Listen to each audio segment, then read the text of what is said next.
हाँ जी बेटा जी, अज आप अपने सिलेबस दिते हुए पाठ नंबर 16 गुलाब दी फसल जो कि हरभजन सिंह हुंडल द्वारा लिखी गई है, एक कविता है नू अज पढ़ांगे ते उहदी प्रसंग सहित व्याख्या भी करांगे। ये कविता तुहाडे पेज नंबर 67 ते दिती हुई आ। तो सारे बच्चे पेंसिल दे नाल अपनी बुक दे उपर दिते हुए औखे शब्दां दे अर्थ भी नाल दी नाल ही लिखते जाएंगे। गुलाब दी फसल इस कविता दे विच कवि ने सानू साडे इतिहास बारे जानू करवाने की कोशिश की है। उस इतिहास नाल जो कि कुर्बानियां दे नाल भरिया होया है, जिसे विच सानू ये दस्या गया है कि सिख इतिहास दे विच एहो जे महान गुरु पीर बहादुर जोधे हुए हैं जिन्हां ने अपने धर्म देश कौम ते इंसानियत की खातर अपने आप नू नहीं अपने परिवार तक नू भी कुर्बान कर दिता, पर सिक्खी सिदक डोलन नहीं दिता, अपना सिख धर्म नहीं छड्डिया। एहो जे बहादुर वीरां दी गाथा इस कविता दे विच गाई हुई है। सानू थापना गुरु गोबिंद सिंह दी सीस तली ते रखना जानदे हां। थापना आशीर्वाद, थापना आशीर्वाद सीस सिर। इथे कवि कह रहा है कि सानू दसम पिता श्री गुरु गोबिंद सिंह जी का आशीर्वाद मिलिया होया है, तां ही असी अपना सिर तली ते रख के भी युद्ध के मैदान दे विच लड़ना जानते हाँ। इथे सिख इतिहास दे विच किस दी गल कीती आ, किने अपना सिर ते सिर जिहड़ा तली ते रख के युद्ध के मैदान दे विच लड़ाई कीती सी? नहीं, हाँ बिल्कुल सही, क्लैपिंग करो इहदे लई। बाबा दीप सिंह जी, बाबा दीप सिंह जी ने अपना जो युद्ध के मैदान दे विच उन्हां दा सिर धड़ तो अलग कर दिता सी, तां उन्हां ने इस तरह तली ते रख के दुश्मनां दा नाश कीता सीगा ते हरमंदर साहिब दे विच आके अपने प्राण त्यागे सी।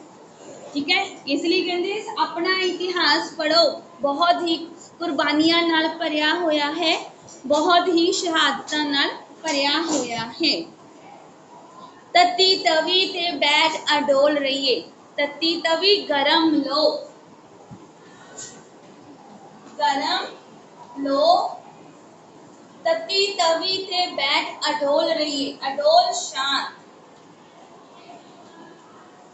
तत्ती तवी ते कौन किन्हां नूं बिठाया गया सी? श्री गुरु अर्जन देव जी नूं, श्री गुरु अर्जन देव जी नूं तत्ती तवी ते बिठा के कई तरह के तसीहे दिते गए सी।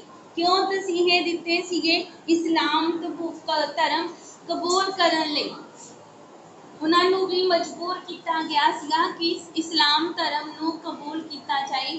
सब तो सिखी धर्म दे विच सब तो पहली शहादत उन्हां ने ही दिती सी। इत्थों ही कहते भी शहीदियां की जिहड़ी पिठ हैगी आ तुरी सी। आरे हेठ भी जिंदगी माणदे हां। भाई मती दास जी नूं आरे दे नाल चीरिया गया सी।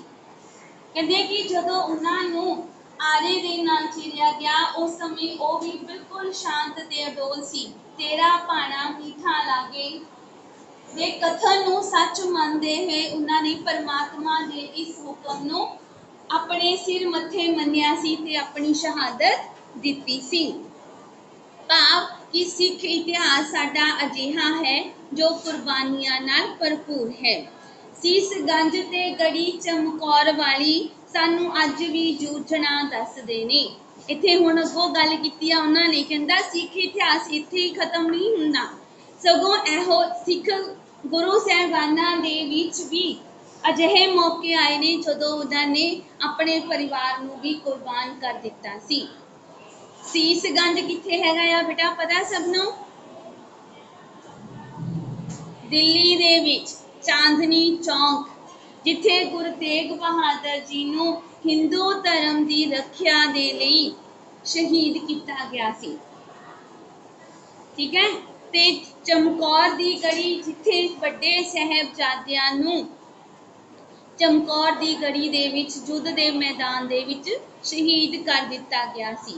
कहंदे जेकर तुसी फिर भी होर कोई कुर्बानी देखना सुनना चाहुंदे हो तां जाके ओ सीस गंज नूं देखो, चमकौर दी गढ़ी नूं पुछियो जिथे गुरु गोबिंद साहब जी दे पिता ते वड्डे पुत्रां नूं शहीद किया गया सी।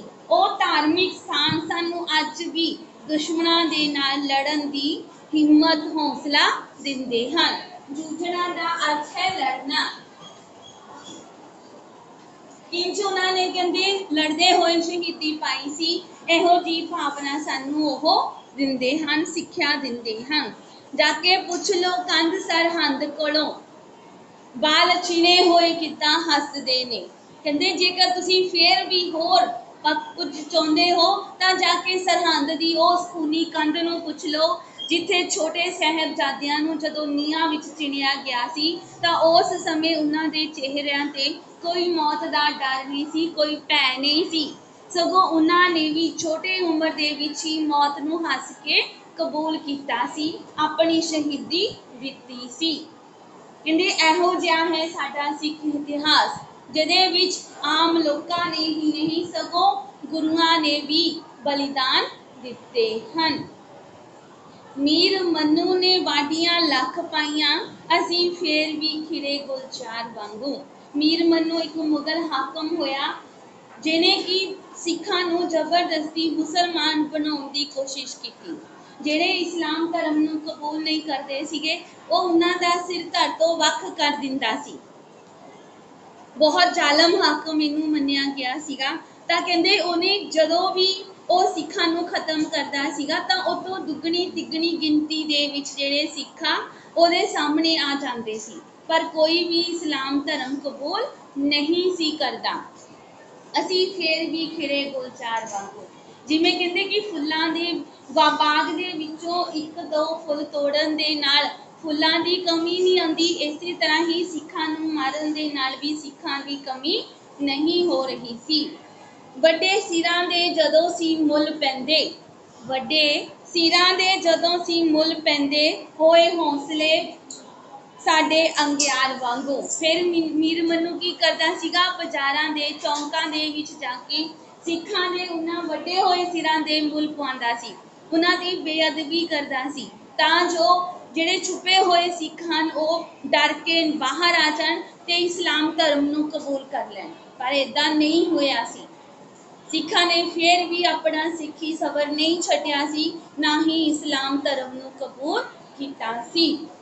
ਸਗੋਂ ਕਹਿੰਦੇ ਉਹਦੇ ਅਜਿਹੇ ਤਸੀਹੇ, ਉਹਦੇ ਅਜਿਹੇ ਜ਼ੁਲਮ ਦੇਖ ਕੇ ਸਾਡੇ ਹੌਸਲੇ, ਜਿਵੇਂ ਕਹਿੰਦੇ ਨਾ ਅੱਗ ਨੂੰ ਚੰਗਿਆੜੀ ਮਿਲਦੀ ਆ, ਨਾ ਅੱਗ ਤੇਜ਼ ਹੋ ਜਾਂਦੀ ਆ, ਇੱਦਾਂ ਹੀ ਸਾਡੇ ਹੌਸਲੇ ਜਿਹੜੇ ਆ ਉਹ ਹੋਰ ਮੱਚ ਜਾਂਦੇ ਸਨ। ਬੰਦ ਵੀ ਕੱਟ ਕੇ ਵੇਖ ਚੁੱਕੇ, ਭਾਈ ਮਨੀ ਸਿੰਘ ਜੀ ਦਾ ਅੰਗ ਅੰਗ ਵੀ ਕੱਟਿਆ ਗਿਆ ਸੀ, ਉਂਗਲਾਂ ਕੱਟੀਆਂ ਗਈਆਂ, ਹੱਥ ਕੱਟੇ ਗਏ, ਖੋਪੜੀ ਲਹਾਈ ਗਈ। ਕਹਿੰਦੇ ਕਿ ਇਸ ਤਰ੍ਹਾਂ ਸਾਡੇ ਸਰੀਰ ਦਾ ਅੰਗ ਅੰਗ ਵੀ ਕੱਟ ਕੇ ਦੇਖ ਚੁੱਕੇ ਸੀ। ਅੰਗ ਵੀ ਕੱਟ ਕੇ ਦੇਖਿਆ, ਪਰ ਫਿਰ ਵੀ ਆਪਣਾ ਸਿੱਖ ਧਰਮ ਨਹੀਂ ਡੋਲਣ ਦਿੱਤਾ ਸੀ, ਇਸਲਾਮ ਧਰਮ ਨਹੀਂ ਕਬੂਲ ਕੀਤਾ ਸੀ, ਕਿਉਂਕਿ ਉਹਨਾਂ ਨੇ ਤੇਰਾ ਪਾਣਾ ਮੀਠਾ ਲਾਗੇ ਦੇ ਹੁਕਮ ਨੂੰ ਸੱਚ ਕਰ ਦਿਖਾਇਆ ਸੀ। ਪਰ ਫਿਰ ਫੁੱਲ ਮਹਿਕਣੋਂ ਜਰਾ ਨਾ ਬੰਦ ਹੋਏ। ਕਹਿੰਦੇ ਕਿ ਚਾਹੇ ਮੁਗਲਾਂ ਨੇ ਸਿੱਖਾਂ ਦੇ ਉੱਪਰ ਬਹੁਤ ਅਤਿਆਚਾਰ ਕੀਤੇ ਆ, ਬਹੁਤ ਜ਼ੁਲਮ ਕੀਤੇ ਆ, ਪਰ ਜਿਹੜੇ ਸਿੱਖ ਸੀਗੇ ਉਹ ਫਿਰ ਵੀ ਮਹਿਕਣੋਂ ਘਟੇ ਨਹੀਂ ਸੀ। ਚਾਰ ਚਰਖੜੀ ਪਰਖ ਦੇ ਯੋਧਿਆਂ ਨੂੰ, ਕਹਿੰਦੇ ਕਿ ਉਸ ਸਮੇਂ ਮੁਗਲਾਂ ਨੇ ਸਿੱਖਾਂ ਨੂੰ ਚਰਖੜੀਆਂ ਤੇ ਚਾੜ ਕੇ ਇਸਲਾਮ ਧਰਮ ਕਬੂਲਣ ਲਈ ਕਿਹਾ ਗਿਆ, ਪਰ ਫਿਰ ਵੀ ਕਹਿੰਦੇ ਕਿ ਉਹਨਾਂ ਨੇ ਇਸਲਾਮ ਧਰਮ ਨਹੀਂ ਕਬੂਲਿਆ। ਚਰਖੜੀ ਹੁੰਦੀ ਆ, ਸਾਰਿਆਂ ਨੇ ਤੁਸੀਂ ਦੇਖਿਆ ਹੋਣਾ ਆ ਕਿ ਇੱਕ ਲੱਕੜ ਦੀ ਇਸ ਤਰ੍ਹਾਂ ਬਣਾਇਆ ਹੁੰਦਾ ਸੀ ਜਿਹਨੂੰ ਘੁਮਾਉਂਦੇ ਸੀਗੇ, ਔਰ ਉਹਦੇ ਨਾਲ ਹੀ ਇੱਕ ਡੰਡੇ ਤੇ ਨੋਕਦਾਰ ਕਿੱਲਾਂ ਲਗਾ ਕੇ ਰੱਖੀਆਂ ਹੁੰਦੀਆਂ ਸੀ, ਔਰ ਬੰਦੇ ਨੂੰ ਇਸ ਤਰ੍ਹਾਂ ਬੰਨ੍ਹ ਕੇ ਘੁਮਾਇਆ ਜਾਂਦਾ ਸੀ ਜਦੋਂ ਉਹ ਕਿੱਲਾਂ ਦੇ ਕੋਲ ਘੁੰਮਦਾ ਹੋਇਆ ਆਂਦਾ ਸੀ, ਕਿੱਲਾਂ ਉਹਦੇ ਵਿੱਚ ਖੁੱਭ ਜਾਂਦੀਆਂ ਸੀ ਤੇ ਉਹਦੀ ਮੌਤ ਹੋ ਜਾਂਦੀ ਸੀ। ਕਹਿੰਦੇ ਕਿ ਉਹਨਾਂ ਨੂੰ ਇੰਨੇ ਤਸੀਹੇ ਵੀ ਦਿੱਤੇ ਗਏ, ਪਰ ਉਹਨਾਂ ਨੇ ਆਪਣਾ ਸਿੱਖ ਧਰਮ ਨਹੀਂ ਛੱਡਿਆ, ਇਸਲਾਮ ਕਬੂਲ ਨਹੀਂ ਕੀਤਾ। ਸਾਡੇ ਕੱਦ ਸੀ ਹੋਰ ਬੁਲੰਦ ਹੋਏ। ਕਹਿੰਦੇ ਕਿ ਉਹਦੇ ਅਜਿਹੇ ਤਸੀਹੇ ਦੇਖ ਕੇ ਸਾਡੇ ਹੌਸਲੇ ਡੋਲੇ ਨਹੀਂ, ਸਗੋਂ ਸਾਡੇ ਹੌਸਲੇ ਸਾਡੇ ਕੱਦ ਜਿੰਨਾ ਕਹਿੰਦੇ ਕਿ ਸਾਡਾ ਕੱਦ ਹੈ ਓਨੇ ਹੋਰ ਬੁਲੰਦ ਹੋ ਗਏ। ਟੋਟੇ ਜਿਗਰ ਦੇ ਕਰਨ ਸਾਹਮਣੇ ਕਰਨ ਟੋਟੇ, ਟੋਟੇ ਡੰਗਰੇ ਪੀ, ਠੀਕ ਹੈ। ਕਹਿੰਦੇ ਕਿ ਟੋਟੇ ਜਿਗਰ ਦੇ ਮਾਮਾ ਦੇ ਪੁੱਤ, ਟੋਟੇ ਜਿਗਰ ਦੇ ਦਾ ਅਰਥ ਹੈ ਮਾਮਾ ਦੇ ਪੁੱਤ, ਡੰਗਰੇ ਟੋਟੇ। ਕਹਿੰਦੇ ਕਿ ਜੇ ਸਿਰਫ ਯੁੱਧ ਦੇ ਮੈਦਾਨ ਦੇ ਵਿੱਚ ਜਾਂ ਇਸਲਾਮ ਧਰਮ ਕਬੂਲ ਕਰਨ ਦੇ ਲਈ ਸਿਰਫ ਮਰਦਾਂ ਨੇ ਹੀ ਕੁਰਬਾਨੀਆਂ ਨਹੀਂ ਕੀਤੀਆਂ, ਇਸ ਲਈ ਔਰਤਾਂ ਵੀ ਕਿਸੇ ਨਾਲੋਂ ਘੱਟ ਨਹੀਂ ਰਹੀਆਂ, ਕਿਸੇ ਨਾਲੋਂ ਪਿੱਛੇ ਨਹੀਂ ਰਹੀਆਂ। ਕਹਿੰਦੇ ਕਿ ਮਾਵਾਂ ਦੇ ਸਾਹਮਣੇ ਹੀ ਉਹਨਾਂ ਦੇ ਬੱਚਿਆਂ ਦੇ ਟੋਟੇ ਕਰਕੇ ਮਾਵਾਂ ਦੀ ਝੋਲੀ ਵਿੱਚ ਪਾਇਆ ਗਿਆ, ਉਹਨਾਂ ਦੇ ਸਿਰਾਂ ਨੂੰ ਧੜ ਤੋਂ ਲੱਗ ਕਰਕੇ ਉਹਨਾਂ ਦੇ ਹਾਰ ਬਣਾ ਕੇ ਮਾਵਾਂ ਦੇ ਗਲਾਂ ਵਿੱਚ ਪਾਏ ਜਾਂਦੇ ਸੀ, ਪਰ ਮਾਵਾਂ ਫਿਰ ਵੀ ਸੀ ਨਹੀਂ ਕਰਦੀਆਂ ਸੀ, ਘਬਰਾਉਂਦੀਆਂ ਨਹੀਂ ਸਨ। ਇਸੇ ਲਈ ਕਹਿੰਦੇ ਫਿਰ ਕੀ ਕਰਦੇ ਸੀਗੇ, ਜਿਹੜੇ ਛੋਟੀ ਉਮਰ ਦੇ ਬੱਚੇ ਸੀਗੇ ਉਹਨਾਂ ਨੂੰ ਇਸ ਤਰ੍ਹਾਂ ਅਸਮਾਨ ਵੱਲ ਬੋਝ ਕਰਦੇ ਸੀ, ਅਸਮਾਨ ਵੱਲ ਉਲਾਰਦੇ ਸੀਗੇ, ਉਛਾਲਦੇ ਸੀ, ਤੇ ਉਸ ਤੋਂ ਬਾਅਦ ਉਹਨਾਂ ਨੂੰ ਨੇਜੇ ਭਾਲੇ, ਪਤਾ ਨਾ ਸਭ ਨੂੰ, ਜੋ ਮੋਰੋਂ ਤਿੱਖੇ ਹੁੰਦੇ ਆ, ਤੀਰ ਦੀ ਤਰ੍ਹਾਂ ਤਿੱਖੇ ਹੁੰਦੇ ਆ। ਕਹਿੰਦੇ ਕਿ ਉਹਦੇ ਉੱਪਰ ਉਹ ਉਹਨਾਂ ਬੱਚਿਆਂ ਨੂੰ ਬੋਚਦੇ ਸੀ। ਜਦੋਂ ਉਹ ਬੱਚੇ ਨੂੰ ਨੇਜੇ ਉੱਪਰ ਆਂਦਾ ਸੀ ਤਾਂ ਉਹ ਨੇਜਾ ਬੱਚੇ ਦੇ ਵਿੱਚ ਖੁੱਭ ਜਾਂਦਾ ਸੀ, ਬੱਚੇ ਦੀ ਮੌਤ ਹੋ ਜਾਂਦੀ ਸੀ। ਮਾਵਾਂ ਏਦਾਂ ਦੇ ਕਹਿੰਦੇ ਕਿ ਜ਼ੁਲਮ ਦੇਖ ਕੇ ਵੀ ਘਬਰਾਈਆਂ ਨਹੀਂ ਸੀ, ਉਹਨਾਂ ਨੇ ਇਸਲਾਮ ਧਰਮ ਕਬੂਲ ਨਹੀਂ ਕੀਤਾ ਸੀ, ਸਿੱਖੀ ਸਿਦਕ ਨਹੀਂ ਡੋਲਣ ਦਿੱਤਾ ਸੀ। ਨੇਜੇ ਦੀ ਸ਼ਕਲ ਹੁੰਦੀ ਆ ਇਸ ਤਰ੍ਹਾਂ ਦੀ, ਇਦਾਂ ਗੋਲ ਹੁੰਦਾ, ਹੋਰ ਤੁਹਾਨੂੰ ਪਤਾ ਹੋਵੇ, ਪਤਾ ਨਾ, ਹੁੰਦੀ ਹੈ ਨਾ ਇਸ ਤਰ੍ਹਾਂ ਦੀ। ਬੱਚਾ ਜਦੋਂ ਉੱਪਰੋਂ ਆ ਕੇ ਇੱਥੇ ਗਿਰਦਾ ਸੀ ਤਾਂ ਉਹਦੀ ਮੌਤ ਹੋ ਜਾਂਦੀ ਸੀ। ਕਹਿੰਦੇ ਭੋਰਾ ਫੇਰ ਵੀ ਨਹੀਂ ਘਬਰਾਉਂਦੀਆਂ ਨੇ। ਕਹਿੰਦੇ ਕਿ ਭਾਵੇਂ ਉਹਨਾਂ ਦੇ ਬੱਚਿਆਂ ਨਾਲ ਮਾਰਿਆ ਨੂੰ ਬਹੁਤ ਤਸੀਹੇ ਦਿੱਤੇ ਜਾਂਦੇ ਸੀ, ਬੱਚਿਆਂ ਨੂੰ ਮਾਰਿਆ ਜਾਂਦਾ ਸੀ, ਪਰ ਇਹ ਸਭ ਦੇਖ ਕੇ ਵੀ ਮਾਵਾਂ ਰਤਾ ਵੀ ਨਹੀਂ ਸੀ ਘਬਰਾਉਂਦੀਆਂ। ਇਸ ਮਿੱਟੀ ਦੇ ਨਾਲ ਹੈ ਮੋਹ ਸਾਨੂੰ, ਇਸ ਮਿੱਟੀ ਦੇ ਨਾਲ ਹੈ ਮੋਹ ਸਾਨੂੰ, ਨਾਲ ਲਹੂ ਦੇ ਇਸ ਨੂੰ ਰੰਗਦੇ ਰਹੇ, ਕਾਨੂੰਵਾਲ ਦੇ ਜੰਗਲਾਂ ਵਿੱਚ ਬੈਠੇ ਖੈਰ ਦੇਸ਼ ਦੀ ਹੀ ਮੰਗਦੇ ਰਹੇ। ਕਹਿੰਦੇ ਕਿ ਇਸ ਪੰਜਾਬ ਦੀ ਮਿੱਟੀ ਦੇ ਨਾਲ ਪਿਆਰ ਆ, ਮੋਹ ਆ, ਇਸੇ ਕਰਕੇ ਹਮੇਸ਼ਾ ਜਦੋਂ ਵੀ ਕਦੇ ਕਹਿੰਦੇ ਪੰਜਾਬ ਦੇ ਵਿੱਚ ਕਿਸੇ ਬਾਹਰਲੀ ਹਕੂਮਤ ਨੇ ਆਪਣਾ ਅਧਿਕਾਰ ਕਰਨ ਦੀ ਕੋਸ਼ਿਸ਼ ਕੀਤੀ ਆ ਤਾਂ ਪੰਜਾਬੀ ਸਭ ਤੋਂ ਵੱਧ ਚੜ ਕੇ ਇਸ ਨੂੰ ਬਚਾਉਣ ਲਈ ਅੱਗੇ ਆਏ ਹਨ। ਤਾਂ ਕਹਿੰਦੇ ਇਸੇ ਲਈ ਉਹਨਾਂ ਨੇ ਆਪਣੇ ਲਹੂ ਦੇ ਰੰਗ ਨਾਲ, ਭਾਵ ਆਪਣੀਆਂ ਸ਼ਹੀਦੀਆਂ ਦੇ ਕੇ ਇਸ ਦੀ ਰੱਖਿਆ ਕੀਤੀ ਹੈ। ਕਹਿੰਦੇ ਕਿ ਜਦੋਂ ਜਿਹੜੇ ਸਿੱਖਾਂ ਨੂੰ ਕਾਨੂੰਵਾਲ ਦੇ ਜੰਗਲਾਂ ਦੇ ਵਿੱਚ ਛੁਪਾਇਆ ਹੋਇਆ ਸੀ, ਜਦੋਂ ਮੀਰ ਮਨੂੰ ਉਹਨਾਂ ਦਾ ਕਤਲੇਆਮ ਕਰੀ ਜਾ ਰਿਹਾ ਸੀ, ਤਾਂ ਕੁਝ ਸਿੱਖ ਜਿਹੜੇ ਸੀਗੇ ਉਹ ਕਾਨੂੰਵਾਲ ਦੇ ਜੰਗਲਾਂ ਵਿੱਚ ਆ ਕੇ ਛੁਪ ਗਏ ਸੀ। ਕਹਿੰਦੇ ਉਹ ਛੁਪ ਕੇ ਡਰ ਕੇ ਛੁਪ ਕੇ ਨਹੀਂ ਬੈਠੇ ਸੀਗੇ, ਸਗੋਂ ਉਹਨਾਂ ਨੇ ਉੱਥੇ ਬੈਠ ਕੇ ਵੀ ਆਪਣੇ ਦੇਸ਼ ਕੌਮ ਦੀ ਖੈਰ ਹੀ ਮੰਗੀ ਸੀ।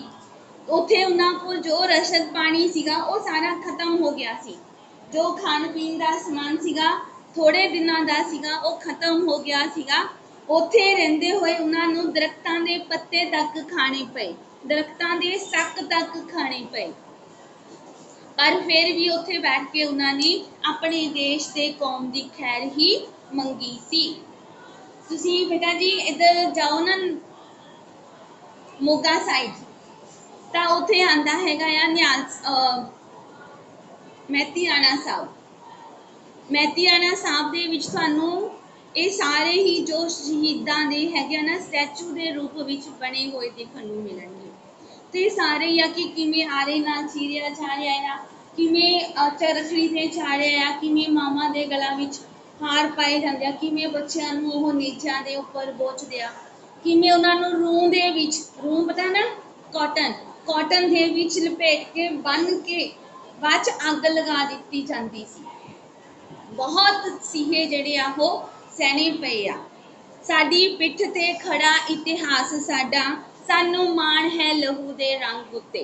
हुण इत्थे कवि आपां नूं संबोधन करदा होया कहंदा जिस इतिहास की मैं तुहानूं गल कीती आ, जिस इतिहास बारे मैं तुहानूं जानकारी दित्ती आ, ये कोई बहुता पुराना इतिहास नहीं है, ये साडी पिठ पिछे ही है।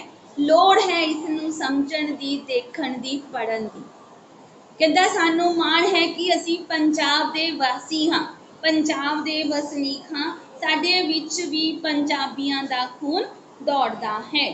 असी जाणदे किंज कुर्बान होना सोहणे देश दी एक ही मंग उत्ते। सानू कहंदे ये पता है कि असी जदों भी कदे देश ते भीड़ पैनी है, जदों भी कदे साडे देश कौम ते धर्म ते मुसीबत पैनी है, तां असी उस लई किंज कुर्बान होना है, किंज शहीद होना है। जदों अंबां नूं लग्या बूर होवे, कोयल आण के उस थां चहकदी है। इत्थे हुण एग्जाम्पल दित्ती आ, कहंदे कि गर्मियां दे विच जदों अंब दे दरखत नूं अंब लगदे ने, तां सब तो पहलां फुੱਲ खिड़दे आ, फिर फुੱਲਾਂ नूं बूर पैंदा आ। उस बूर दी बहुत सोहनी खुशबू हुंदी आ, उस खुशबू दे कारण ही कोयल उत्थे आके उस रुख ते बैठ के सवेरे शाम कूकदी है, गाउंदी है। ठीक है, इसलिए कहते कि भाव जेड़ा कोई देश तरक्की करता है, अपने आप नूं प्रगति दीआं राहां ते तोरदा है, हर कोई उसनूं अपने अधीन करन दी जां दबाउण दी कोशिश करदा है। जिथे जिथे शहीदां दी रत डुले, उथे फसल गुलाब दी महकदी है। रत खून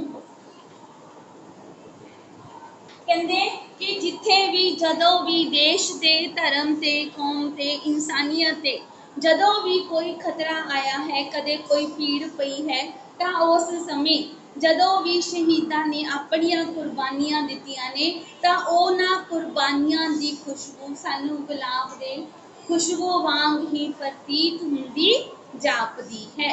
क्योंकि कहंदे कि अज भी असी जदों भी कदे किसी दे विच उत्साह भरना होवे, हौसला भरना होवे, जोश भरना होवे, तां असी अपने शहीदां दियां ही गाथावां सुना के उन्हां विच जोश भरदे हां। कहंदे कि ये साडे खून दे विच ही है कि असी कोई भी धार्मिक गाथा जां वीर गाथा सुन के साडे विच जोश आ जाता है, ते असी भी अपने पंजाबी होण ते माण महसूस करन लग जाते हाँ। कविता सबनों समझ लगी है बेटा? क्लियर होगी कविता? क्लियर होगी ऑनलाइन स्टूडेंट्स? बेटा तुसी सब ने इस कविता की प्रसंग सहित व्याख्या एक बारी आप भी बैठ के जरूर पढ़नी है। हुण चलो आपां अभ्यास दे विच चलीए। इहदे विच उड़ा क्वेश्चन आ, देखो इस कविता विच कुछ जालमां दा जिक्र आया है, जिन्हां नूं आखिर विच अपने कीते दी सज़ा भुगतनी पई। इन्हां बारे संखेप विच लिखो। किहड़े दो जालमां दा जिक्र आया?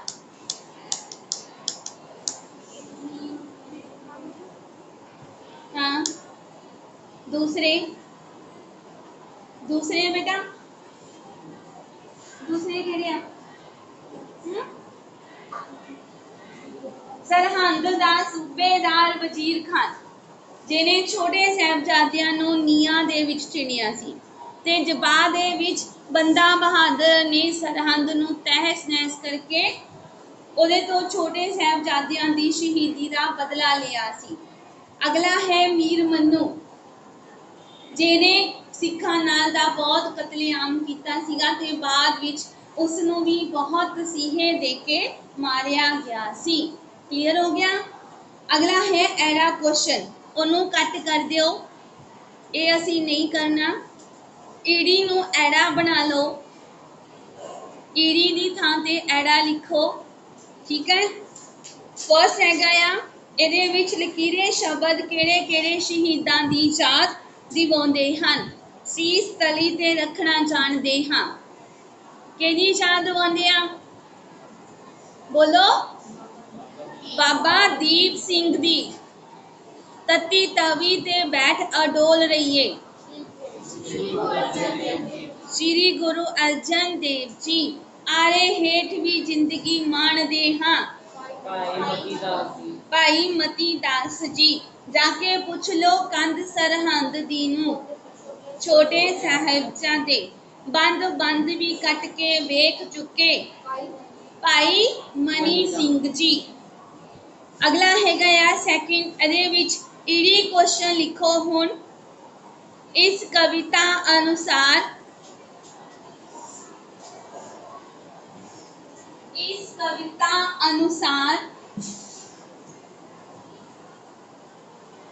ਮਾਵਾਂ ਦੇ ਹੌਸਲੇ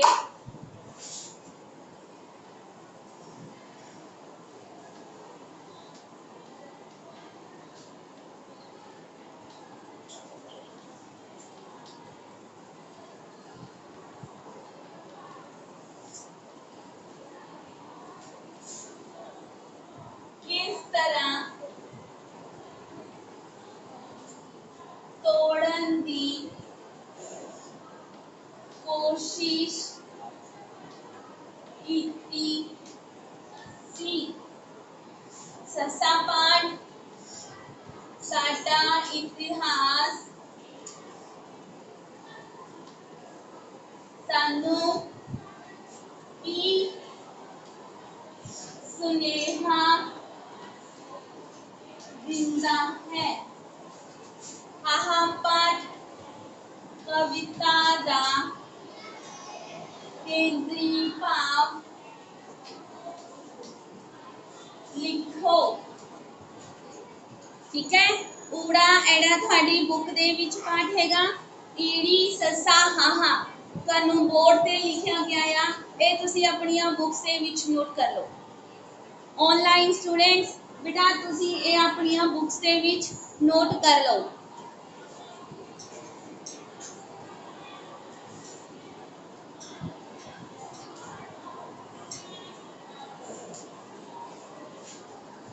जल्दी जल्दी लिख लो। शाबाश।